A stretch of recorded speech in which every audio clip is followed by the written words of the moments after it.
Welcome back to the All the Things podcast, where we talk about all the things fitness, health, and lifestyle. I am your host, Tony, and today's episode is going to hit different, okay? Because I'm going to be talking to you guys about exhaustion, right? This episode is going to be called I'm Not Lazy, I'm Tired. Burnout in your 30s is real.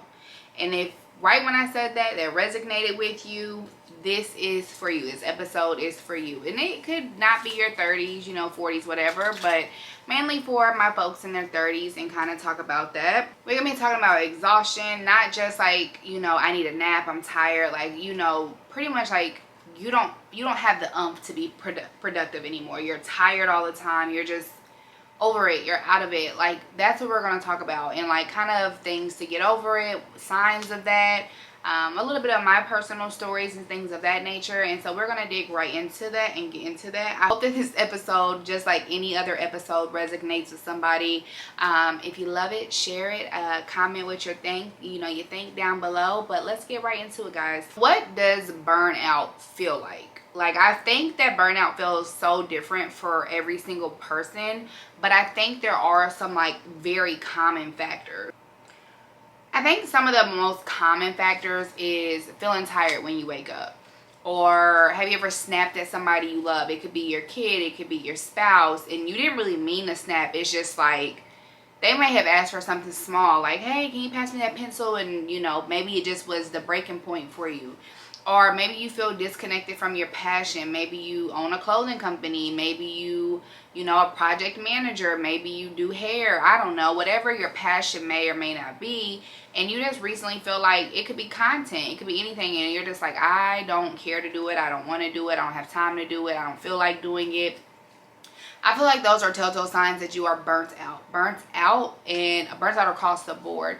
And you kind of have to like look for those, because sometimes I feel like we get burnt out and we don't even realize it till maybe it's too late, or it's a year down the line and we're trying to figure out how do we get out of it? How do we revamp ourselves? So trying to like figure out and look for those signs on the early stages is really beneficial. But burnout for everybody is different. I think it's completely different. For me, when I'm burnt out, I do feel like I disconnect from whatever my passion is. I could be like super passionate in something, super active in something, and then I just don't do it no more. Or I don't feel like doing it.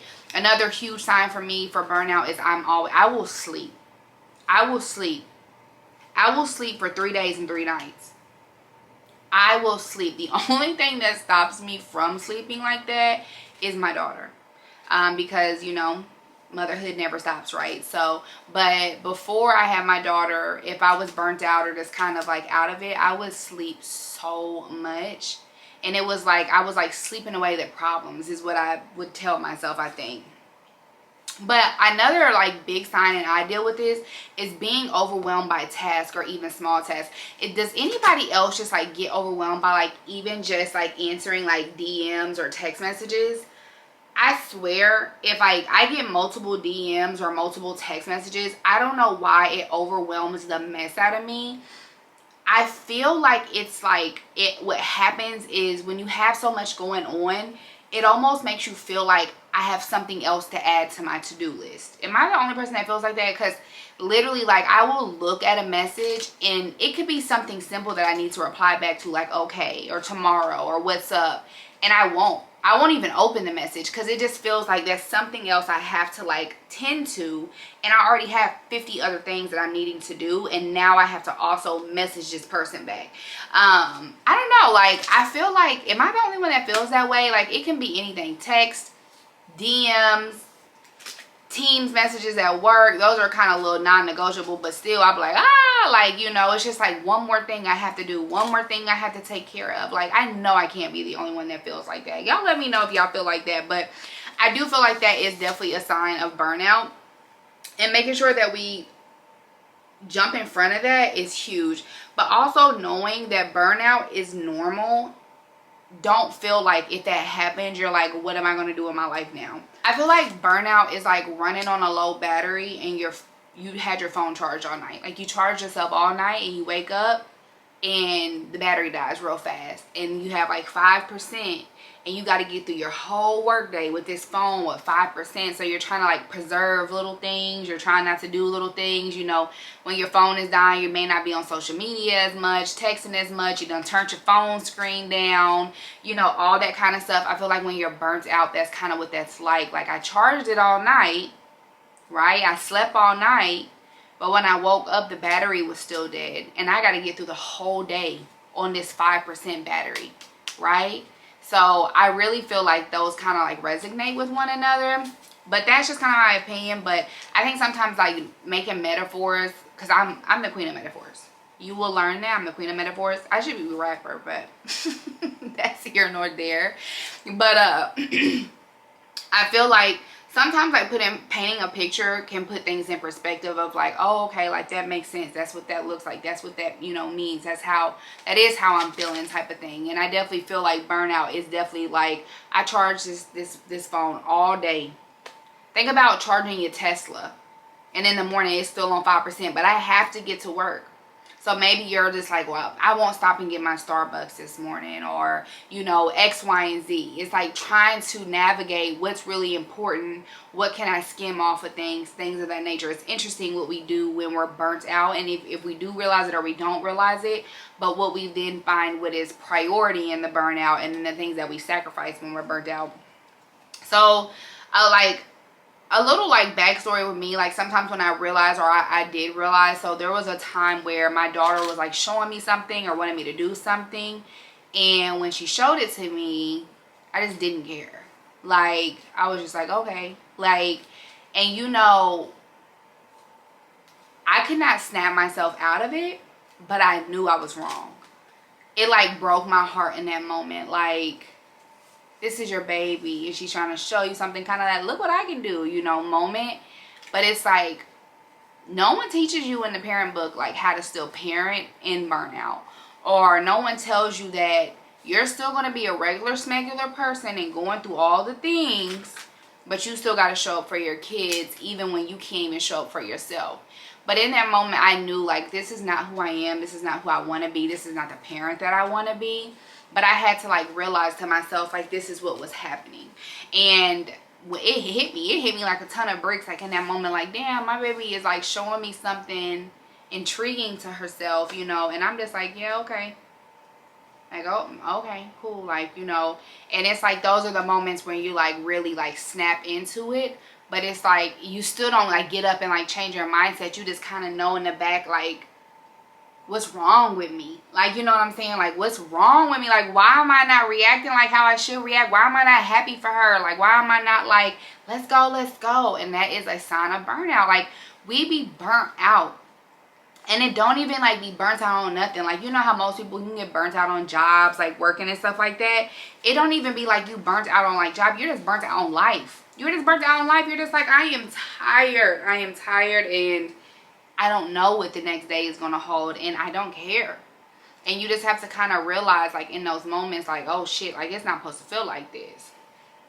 So I feel like I feel like a lot of people burn out in their 30s, like definitely like 32 to 35 ish. And it's like, why are we burning out in our 30s, right? My opinion is a couple of things. So the first thing is, I feel like in our 30s, definitely in society, when we grew up, we're expected to have it all together. We're expected to have the career, the body, the family, right? So now we're 30. I'm 32.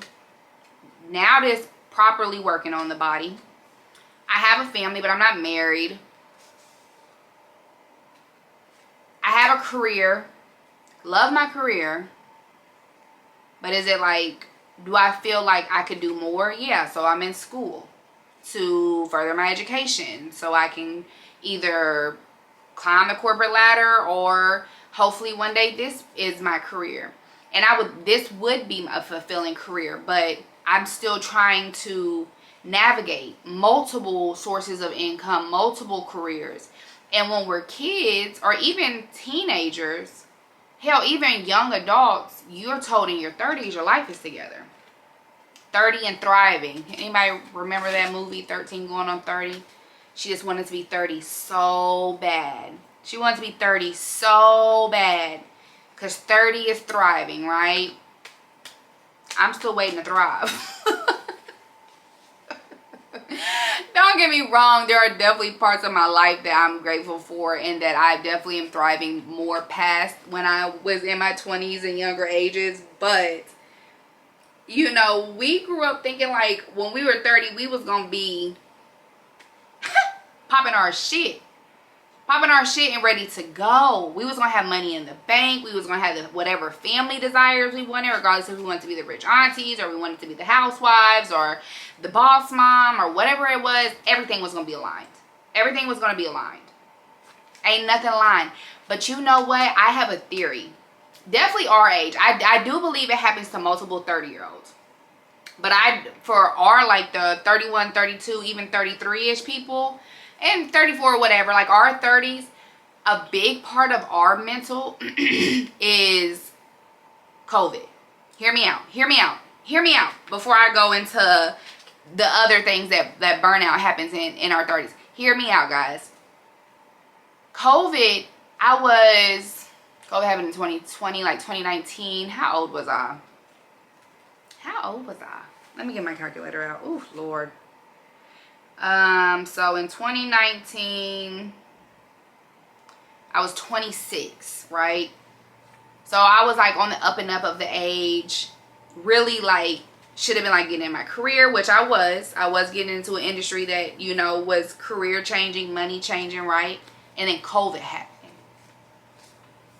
Everything froze. It was like a time machine almost, or a time stopper, time something, right? Everything stopped. Even though we were still going, right? Everything just froze out. We couldn't go to certain places. When stuff did open, you had to stand 6 feet apart from each other. Social media changed. That's when everybody was Corvette, you know, on TikTok and the red light challenge, you know, with the Doja Cat song, and we all in the house, bored in the house, and I'm in the house bored. You know what I'm saying? How many of y'all regret not dancing on TikTok though during COVID? Because I know I do. But our life changed right before our eyes, and we didn't even see it. We didn't even see it happening. When we were supposed to be excelling in our careers and starting the families and, you know, all that type of stuff, 26, 27, you're starting to get to that age where you are still kicking it. I got a little money in my pocket. I'm going out, but I'm also looking at what 30 is supposed to look like, right? We got set down for like almost 4 years. People want to think that it was just like a year or two, but it was almost 4 years we was like pretty much set down. And then one day it was like everything was back to normal.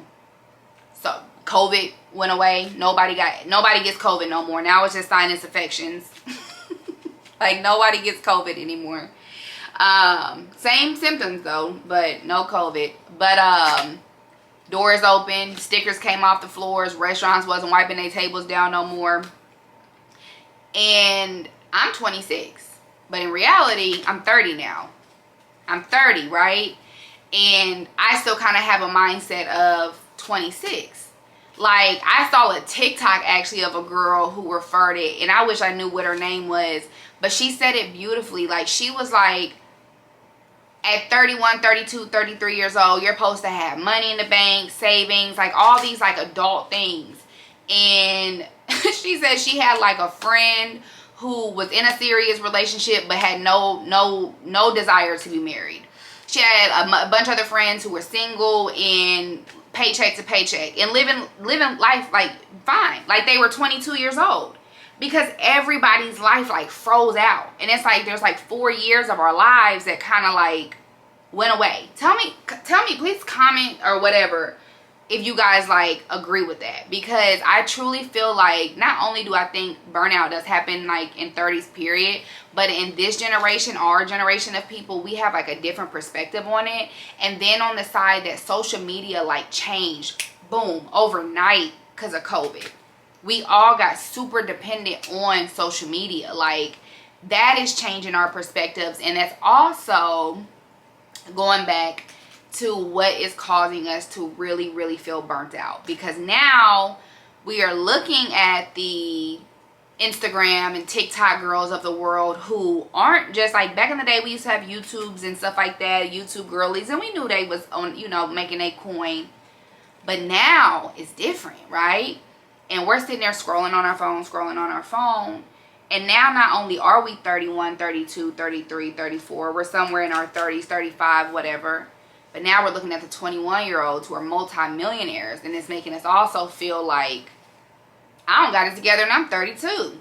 What am I doing wrong? And I feel like that is a mental strain on people as well. But to talk just a very quick second about social media, you have to remember, if you do find yourself ever kind of being like, damn, I'm not where I should be, you are exactly where you should be, regardless of social media change. And social media shows probably 2% of the world. And I say that in a way of, there are richer people than the people we even see online. There are billionaires. You got to think about who lives next door to Drake. Who knows? But they live next door to him. Who lives next door to Alex Earl, the famous TikTok girl? Who knows? But they live next to him. Meaning they're in the same tax brackets, but they can go to Target. They can go to Walmart and don't nobody know who they are. Meaning not everything is on social media. But then on top of everything too, there is going to be the 1% of the world and the 2% of the world where there are people who are rich. And if you see it online, does not mean that you're behind, because they are in a very small bracket of the world. And there are millions and billions of other people who are still doing good, are still pushing to do good. And just because you are not plastered on the internet in that 1% does not mean that whatever is going on in your life is you're behind, or you know, you should feel like I should be there. Now, if it drives you, like for example, I'm going on a tangent, guys. I'm so sorry. I promise I'll get back on topic. But I know a lot of girls, like on the YouTube, they will, like one of my favorite YouTubers is Aaliyah's Face. Love her down. Love Aaliyah's Face down bad. She has a very luxe lifestyle. She lives in like Dubai, New York. I don't know why I feel like she might have property in another location. But she gets a lot of backlash for, oh no guys. She gets a lot of backlash for her lifestyle not being relatable. My thing is, it's just like if you climb the corporate ladder. Eventually, you're going to get the higher office in the building. You're going to get the corner office. You're going to start driving the nicer cars. No one tells the CEO that they're not relatable. The janitor doesn't go up to the CEO and go, well, you used to 5 years ago just work at the cubicle. They congratulate them. They realize their hard work, and they give them a pat on the back, and they say, great job. I've seen you work for the last 10 years, and you deserve that corner office. And then the people under them normally strive, how can I get that CEO spot? How can I be that person, right? And so I don't understand why so many people allow themselves to become bitter or upset when the Aaliyah Faces or Jackie Inas or whoever, you see them on social media and they no longer become relatable. If you really just want to look at relatable content, find new content creators. Hell, find me. I promise I don't got 3 locations, but but my point is, I want that. And it's like, what I'm trying to circle back to is, don't always look at the internet and get down on what you don't have and wish you did. Use it as inspiration. Use it as inspiration. If you want it, they should be showing you that it's something that you can get, and use it as a way of, I'm going to get there one day. I'm going to get that corner office. I'm going to work my ass off to get that corner office. Because Aaliyah's Face, Jackie Ina, they didn't just show up on the platform and then get rich. They've been doing this for, Jackie Ina's been doing this since I was like in high school, I feel like. Like, you know what I'm saying? Like, they've been doing it for years, over a decade, some of, you know what I'm saying? Like, they have put their feet in the water. They have earned their corner office. And so don't always look at the internet as I should be there and I'm not. Look at it as I'm going to get there just like they did. I promise. We got to shift our mindsets. So thank you for listening to my tangent that kind of has something to do with what I'm talking about, but kind of doesn't.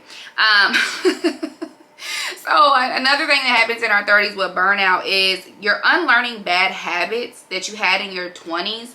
And unfortunately, sometimes we don't know what to do with them. We don't know what to do with them. Where am I supposed to put this bad habit at? Sorry, guys. My cards fell. I got them in order of how I'm supposed to talk. But, yeah, we're unlearning the habits that we had at 20 years old. And it's just like decluttering a closet. You got to get rid of them. You might have a pile of clothes you can't fit no more, but you got to take them somewhere. They got to go somewhere, right? I think it's the same thing. We're unlearning all these super duper bad habits that we had for the last decade. But it's hard to kind of just be like, okay, I'm done doing that. It's like, where do I put those bad habits? And that right there in itself, I think, can be exhausting, can be burnout, because you're trying to teach yourself that's wrong. But I've done it for 5 years. I did it when I was 23, 24, 25, 26. But now I know I can't do it no more. I shouldn't do it no more. But like, why not? You know, and so that I feel like is a mental struggle like nobody's business that nobody talks about. Us shifting from 20s to 30s can be a burnout because we know we're an adult now. I mean, you're an adult when you're 20, but all the 30-year-olds know what I'm talking about. But you're kind of like, I used to just take my $300 checks every 2 weeks and take it to the mall. Why can't I do it? Why can't I do it now? Because you got bills, honey. You know what I'm saying? So I think that is a part of the burnout too, trying to disconnect who we used to be and trying to reconnect with who we are and not feel like we're losing ourselves in a sense. So another like you know, thing that happens in our 30s is you like carry this invisible weight. We live in a society that like pushes, keep going, you got it, you got it, you got it. But then it's like, what if I'm at my breaking point? What if I feel like I'm at my limit? What if I can't do no more right now? And you got the internet and society telling you, you need to keep going, you need to keep going, you need to keep going. Yes, eventually, do we need to put our feet on the ground, pick our heads up, and keep going? For sure. We can't ever be stagnant. You should never want to be stagnant in life, right? But there are moments where your current can be enough. And even if it's not enough, like let's say you're like at a plateau, it's okay to just stop and smell the roses so you don't go backwards. So you don't go back to the bad habits at 20. And we gotta shift our minds in that, because burnout will burn everything down if we don't jump in front of it and slow down and figure out, how do I adjust? How do I get back on track? And I think that's a big part of it, is that we have society on our back. Like even that dumbass meme where the girl's like walking up the stairs with all this shit on her back. Yes, that is reality, but why is the meme not ever showing her sit down? Like sometimes we have to sit down. You have to sit down. Like it just is what it is. I don't know. That's just my opinion. But some signs that you might actually have burnout. I have a couple that I think are like easy, quick signs. So I want to go over those with you guys. Like losing interest in the things that used to bring you joy. I kind of went over that. Maybe passions. It could be running. It could be cooking. It could be anything. It could be that you've now lost passion in things that used to make you happy. That is a sign of burnout. If you are picking up, maybe you like reading books and you can't flip through a whole chapter because you're just exhausted. Maybe you used to love cooking and now you eat takeout every single night. That's gonna be a telltale sign for sure. Always being on but never feeling accomplished. So like maybe you just graduated and you're like, but now I gotta go get my bachelor's. I got my associates, now I need to go get my bachelor's. Maybe you just got promoted, and the day you got promoted, you're not even like sitting in that amazingness. And now you're like, okay, how do I get to the next step? You never feel accomplished. You're just always on go, like on go. That is a sign of burnout, because, and if it's not a quick sign of burnout, it's a sign of burnout is very much on its way. It's knocking at your door, because you have to enjoy the moments. If you are always like, what's next, you are going to miss the now. And then in 20 years, you're going to look back and go, if only I would have just paused. If only I would have stopped and smelled those roses. Do I think that we should absolutely push ourselves to the max of whatever it is that we can? For sure. But if we do not stop and enjoy our present, the people in our lives, people pass every day. If you do not stop and take the time to enjoy them, enjoy your current career, enjoy your current progress. If you're in the gym, and enjoy each body that you get, you're going to miss something and you're going to burn yourself out. I promise. I promise. I make you promise. Here's a great one. Using scrolling, shopping, food, or sleep to escape reality. Here's the reason I say it's great is because I am this is me through and through. I will, like I already said it, I'll sleep for days if I can. My biggest problem is shopping. I shop when I'm sad. I shop when I'm happy. I'm shopping when I'm celebrating. I'm shopping. I'm going to shop every time. But that's a sign of burnout. Like, you just finding things to fill the void instead of addressing it and moving forward is it's a tenfold sign of burnout. It's a tenfold sign of burnout. And the reason I'm just touching on those signs is because I think that if we know signs, if we pay attention to stuff before it happens, we can really avoid it, or at least slow it down or quicken up the process to get through it. But I think we have to be able to learn ourselves and pay attention to ourselves a little bit more. And also others. Like, it's not just about you. If you have a friend that you see kind of crashing out and maybe they don't realize it, check on your strong friends. And it is okay to, when they say check on your strong friends, to check your strong friends. I hope you guys get what I'm saying there. If you should be able to tell a friend, hey, you've gone out 52 times this week. That's not, you said you were saving for a house, but you got a table that's $400 every single night. How is that aligning with your goals? You said you were, done smoking those cigarettes, but I see you at Quick Trip every day picking up a pack. But what you're not, what I'm saying? Check on your strong friends mentally, but it's okay to check your strong friends.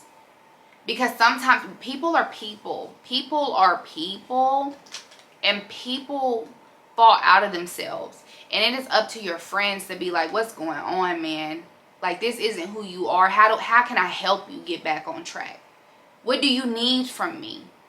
Right? Because there is a moment, I don't care how great your life is, there is a moment that every single person on this world will burn out, will crash out.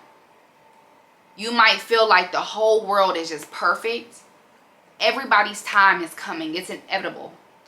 You might not have ever dealt with any hardship, or the hardships you have dealt with seem reasonable. Unfortunately, the way the world works, how life works, the way stuff is we all deal with burnout. We all deal with crashing out.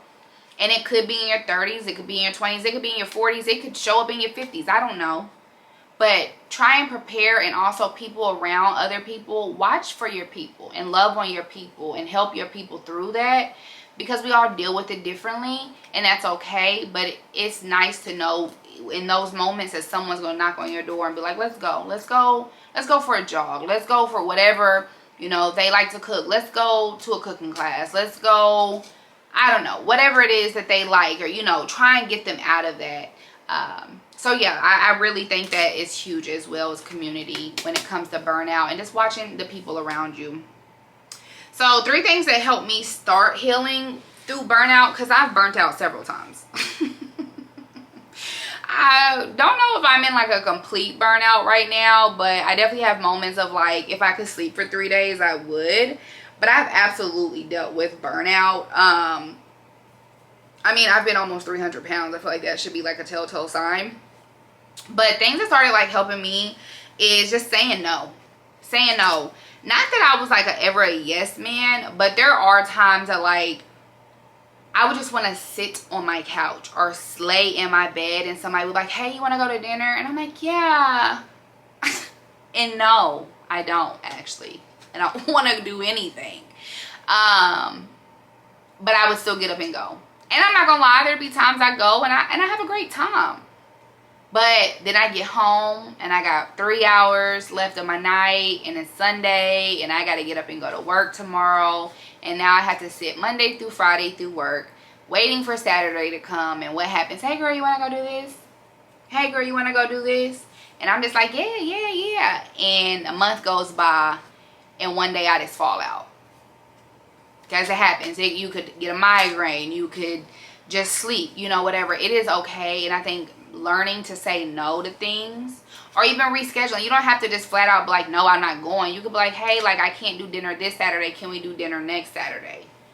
I can't do it this week. Can I do it next week? Things of that nature. It is okay to adjust your schedule to make sure that you are okay. Scheduling rest like it's work. Putting it on your calendar. And I promise I do that. I will literally tell myself, this Saturday, when I wake up, I'm going back to sleep. I will put my phone on do not disturb so I can sleep. I have my phone set to where the only people that can call me are the people in my home and my mother. I don't even have the setting on where if you double call, it can come through. I will talk to you when I wake up. I will talk to you. I literally have a sleep do not disturb. I have a sleep do not, and I will hit that sleep do not disturb on a nap or whatever. And if it's a Saturday morning, I'm like, I gotta catch some Z's. The sleep D&D is on. The sleep D&D is on for sure. Schedule that stuff. Schedule rest, and whatever rest looks like for you. I feel like I lack sleep, but rest could just be sitting and journaling, sitting and talking to God, sitting whatever it works for you. But you have to figure that out for yourself and schedule that, because you have to prioritize yourself. If that is burning you out, having the lack of, put that in your schedule just like you would anything else, okay? And then redefining mentally what being productive looks like. I feel like we think of productivity like, I gotta go to the gym, I gotta go to the store, I gotta do this, I gotta do the laundry, I have to schedule this meeting, I have to talk to this person, I have to do this, I have to blah, blah, blah, blah, blah, blah. Sometimes productivity is just like keeping yourself from crying driving on the street. Like, redefining what a productive day looks like. I'm not saying that I want you guys to like just become unproductive people and then just saying, oh, well, me rolling in the bed was productive today. But sometimes rolling in the bed is a productive day. Like, and that is okay. As long as you don't make it a habit. Don't make it a habit. I'm not saying, make it a habit. I mean, hell, if you want to make it a habit, make it a habit. But my point is we are the controllers of our mindsets and what we align with, what we say is productive, what's unproductive, what's good, what's bad, what's this, what's that. So you should be in full control of, this is a productive day for me. Waking up, brushing my teeth. I might throw some cute PJs on, making a little breakfast, sitting on my couch, talking to the Lord, watching some YouTubes. I might even go get my toes done. Someone calls, how was your day? I had a productive day. Redefining what productive looks like helps a lot with burnout as well, because then you don't feel like, if you put a million things on your schedule, I gotta go do this, I gotta go do this, I gotta go do this, and you don't do it, you're gonna feel, I didn't get to this, I didn't get to this, and that is going to mentally mess your head up. It's gonna crash that. So just redefine what productive is sometimes, and that is okay. Make your to-do list simple things. Get up and brush my teeth. Go lay in my daughter's bed. Like, you might not be in the mood to play dolls, but I'm going to lay in here and let you draw on my arm. So you are getting mommy time and I'm getting a nap. But that's productive. Do whatever, whatever works for you. So I'm going to wrap this up, guys. Because we have come to the end. Thank you for sitting with me for almost 40 minutes. Probably the longest one so far. It's 40 minutes right now, but let's see how much I cut out. It's going to be at least 30 minutes, I know that. But burnout doesn't mean you are weak, okay? It means it means you've been strong for too long. That's what burnout means. And definitely as a woman, actually, no, I'm going to scratch that. Because our men are taught to be strong, right? Our men are taught to be strong in different ways as well. And it's Men's Mental Health Month. And please check in on your men. And men deserve to say, I got this going on, or I need help, or I can't do it, or my productive day today is rolling out of the bed, brushing my teeth, and watching football, or whatever the hell they watch, you know, whatever. Is it football season? I don't know. But they deserve to be checked on as well, just as much as women. And burnout is not a weak moment. It's just you are being strong for too long, and you got to catch yourself, and there's nothing wrong with it at all. So I hope today gave you permission to understand wherever you're at in your life. Definitely if you're in 30s, or if you feel like you're experiencing burnout, you're doing just fine, right? You might just need to reevaluate, realign, and refigure some things out, and that's okay. Sit in it. Don't sit in it too long, though. Sit in it, but don't sit in it too long. And just make sure that you're okay. Check on your strong friends. Check on the men in your life. Check on the women in your life. We got to be there for each other, but most definitely you have to be there for yourselves. Please like, comment, share. If this resonated with you, please pass this along. But until the next time, keep doing all the things fitness, health, and lifestyle that make you happy. Thank you for tuning into yet another episode, and I will see you guys later. Bye.